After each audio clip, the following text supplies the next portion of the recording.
যে ছেলে প্রতি রাতে আমার সাথে ঘুমাইছে, যার প্রত্যেকটা হাতের ভালোবাসার স্পর্শ। আচ্ছা, আমি তোর নিয়ে কি বলবো?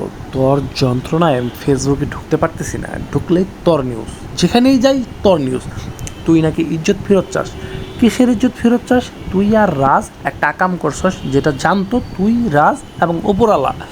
এখন যেটা হয়েছে, যে ইজ্জত তুই ফেরত চাইতেছস, সেই ইজ্জত মেরে দিছস। জানা না এমন কোনো লোক নাই তুই আকাম করছস। সেই ইজ্জতটা কী করবি? ধুইয়া পানি খাবি?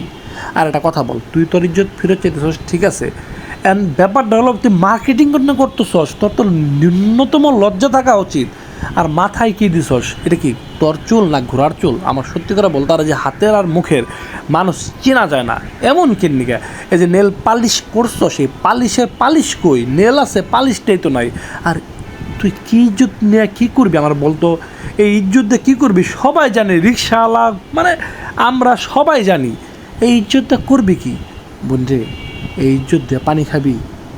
আমার মনে হয় রাজকে বাইচা আছে, যে পরিমাণ মার্কেটিং হয়েছে ও তো মনে হয় নিজেই মরে গেছে গা। তুই একটু খবর নে, আমার এখন সত্যিই সন্দেহ হইতেছে।